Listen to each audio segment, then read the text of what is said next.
ease and economy of time when such a good fundamental knowledge has been acquired as is supposed to be obtained through the system now proposed.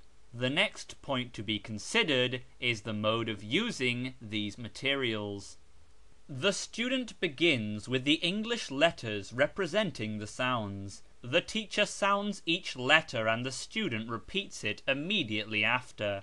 This is done many times with those letters which represent sounds entirely strange to the learner.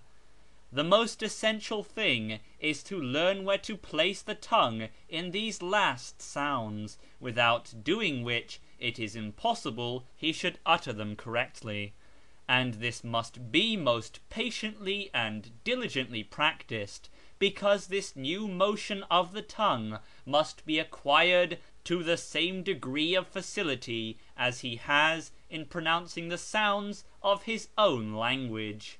This cannot possibly be effected except by long continued use of the organs of speech. At first, each of these letters should be pronounced perhaps 10 times over by the teacher, and repeated by the student instantly, the latter always observing correctly the difference between his own pronunciation and that of the teacher's, which immediately follows. The grand means to attain a correct pronunciation must always be thus for the learner to attempt to both immediately after and immediately before hearing it correctly pronounced by a native. Just as in learning to write, it is not sufficient first to look at the original and then try to imitate it, but after writing it, to look again at the original to see in what respect the copy has failed. Of course, it will only be necessary to do this with the new sounds, which will generally be only very few. The student next takes the first list of 100 words, which are all written in the shortest form, that is, the radical form of the verb, etc., as we should write in English: good, go, little, come, etc. The teacher should then pronounce the first word deliberately, and the student should repeat it, followed by the English meaning of it, when it should again be repeated by the teacher, and this suppose 5 times at first. In this way, the whole 100 words would be gone over many hundred times before the student ventures to attempt pronouncing them by himself. The teacher and student should sit at some distance apart, so that it may be necessary to speak pretty loud. In these first exercises, the student should have the printed words before him, that he may have the assistance of sight in addition to that of hearing in impressing them on his memory. It will of course be at first tiresome to continue this exercise long, nevertheless the longer the better, and if a person could arrange to do it for 1 or 2 hours at 3 or 4 different times in the day, it would probably be best.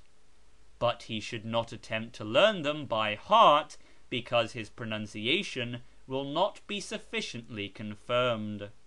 When he has become tolerably familiar with the words of the first set of sentences, both as to pronunciation and meaning, by thus repeating them with his teacher several times and with his book before him, he should put down his book and go over them again in the same way several times, without seeing the words, so as to be wholly dependent upon the ear.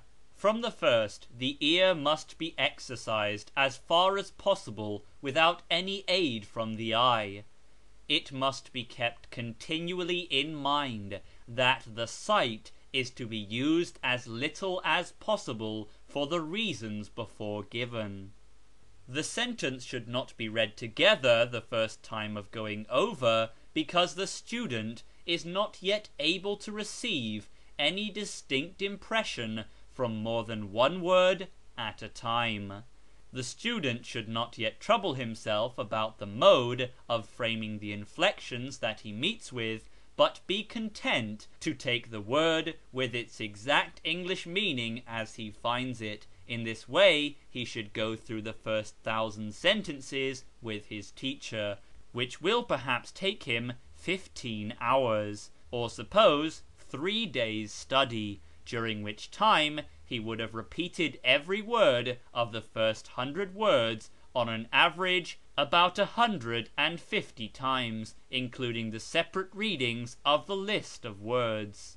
Less than 3 times repetition of each word is not sufficient to ensure the student's correcting himself when he pronounces it imperfectly the first time.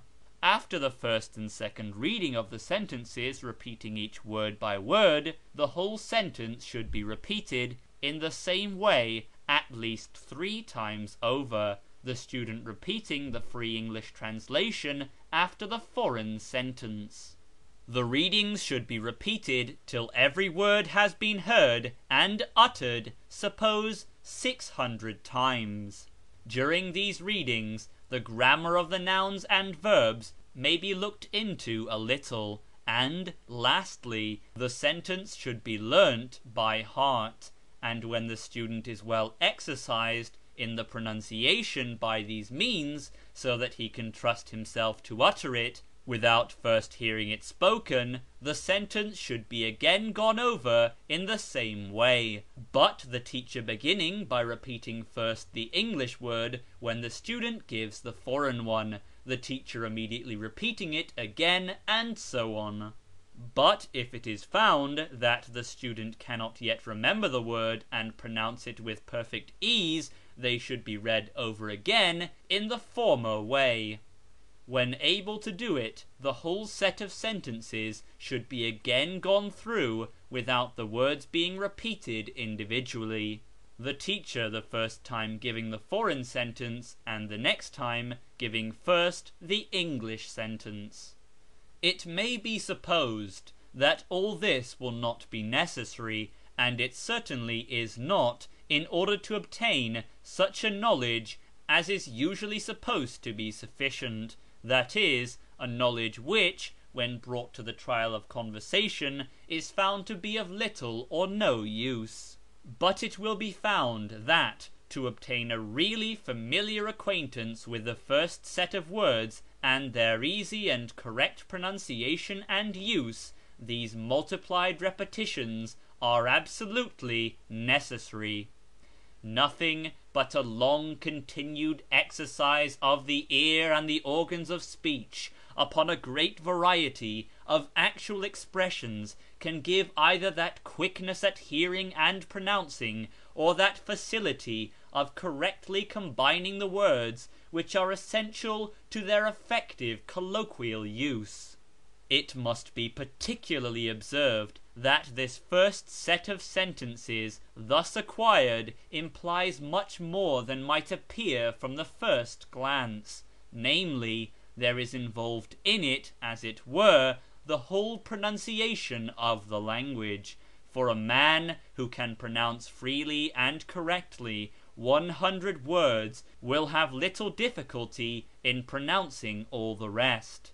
Second, a knowledge of all the inflections of the nouns and verbs. Third, the mode of combining and arranging the different parts of speech. Thus, though only 100 words are used, some real and considerable progress has already been made in the knowledge of the language. This first set of sentences should not be laid aside till they are so perfectly familiar that almost any one of them can be repeated with the utmost readiness, on the English translation being uttered.